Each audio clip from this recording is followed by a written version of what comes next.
میرا گلا الحمدللہ کچھ کئی مہینے ہو گئے اب ٹھیک ہے. پہلے اتنی تکلیف ہوتی تھی کہ کچھ عرصے پہلے ایسا ہوا کہ میرا گلا ہی بند ہو گیا. گزشتہ سے گزشتہ رمضان میں پورا رمضان میں نے سائلنٹ موڈ پہ گزارا ہے. اشاروں سے بات کرتے یا بس آواز ہی نہیں نکلتی تھی. تراویح بھی نہیں سنا سکا. بہت علاج کیے, ایلوپیتھک بھی کیے, ہومیوپیتھک بھی کیے, اور جو گھریلو ٹوٹکے ہوتے ہیں نا وہ بھی بڑے کیے. کوئی فائدہ نہ ہوا. حتیٰ کہ حجاز ہاسپٹل والے ہمارے دوست ہیں, جاننے والے ہیں, بڑے اچھے لوگ ہیں, وہاں جانا ہوا. وہاں ڈاکٹر نے دیکھا, انہوں نے کہا جناب اب ٹونسلز آپ کے بڑھ گئے, حل یہ ان کو نکلوا دیں تو آپ کا مسئلہ بہتر ہو سکتا ہے. پھر والد صاحب سے مشورہ کیا, انہوں نے کہا نہیں نکلوانا نہیں چاہیے. خیر کوئی 6 7 8 مہینے کا وقت ایسا تھا, گلا ٹھیک ہوتا اور پھر خراب ہو جاتا, پھر ٹھیک ہوتا, پھر خراب ہو جاتا. اور جب خراب ہوتا تو کبھی 3 دن, کبھی 2 دن, کبھی 8 دن, کبھی مہینہ. اب میرے بیانات ماشاءاللہ اللہ کے فضل سے روزانہ ہی تقریباً ہو رہے ہوتے ہیں. اور بعض وقت ابھی کراچی جانا ہے, کل رات کی فلائٹ ہے کراچی کی, تو جمعہ ہفتہ اتوار 3 دن میں انہوں نے 8 یا 9 بیان رکھ لیے ہوں گے. ان کا چلیے مفدہ بندہ لبیا یا کوئی گل نہیں, کروائی جاؤ بیان.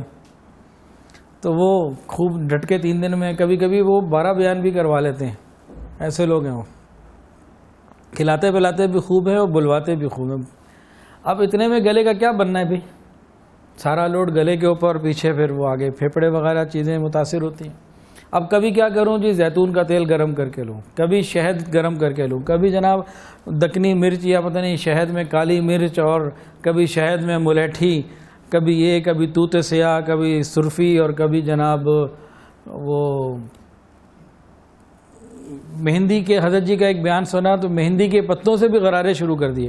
اب وہ میں نے غرارے کیا, اب ہر آدمی کی اپنی طبیعت ہوتی ہے, تو غرارے کرنے سے اندر سے خون نکل آئے اور میں ڈر جاؤں غرارے بھی نہ کروں. اب یہ مجھے ہارون صاحب کہیں جی مہندی کے پتے کے غرارے کیوں نہیں کرتے ہیں؟ میں نے کہا بھائی میں نے کئی دن کیے, اندر سے خون نکل آنے لگا, مجھے اندر نہیں برداشت ہو رہا غرارے, تو کیا کروں؟ سب کی اپنی اپنی جسمانی کیفیت ہوتی ہے. اب پھنسے پڑے کیا کریں, اور مستقل علاج کبھی فائدہ نہیں ہو رہا. عارضی فائدہ ہوتا 2 دن, 8 دن, 5 دن, 7 دن, یا بہت چل گیا, مہینہ چل گیا, پھر خراب.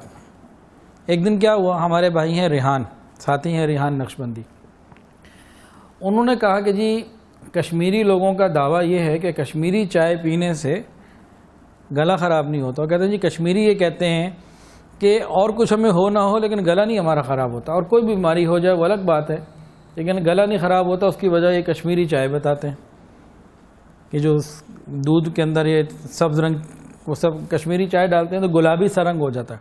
میٹھی بھی ہو سکتی ہے, نمکین بھی ہو سکتی ہے. میں نے کہا جناب خالی مشورے مت دیں, بنا کے لا کے دیں. اب ان کی بیگم ہمارے یہاں 5ویں سال میں پڑھ رہی ہیں, عالمہ بن رہی ہیں ماشاءاللہ. اب وہ بنا دیتی ہیں, وہ ایک جو ہے نا وہ بوتل کے اندر, پانی کی پیٹ بوتل کے اندر جو ہے وہ آ جاتا ہے مجھے لکوڈ. اب وہ کیسے بناتی ہیں ہمیں نہیں پتہ. میں کیا کرتا ہوں, یہ دودھ لیا اور دودھ میں وہ ڈلوا لیا اور اوپر سے شہد ڈال لیا. شہد ڈالیں یا نہ ڈالیں وہ ضروری نہیں, لیکن میں اپنے لیے شہد ڈالتا ہوں, وہ پی لیتا ہوں. جس دن سے اس عمل کو شروع کیا ہے میرے گلے کے مسئلے الحمدللہ حل ہو گئے.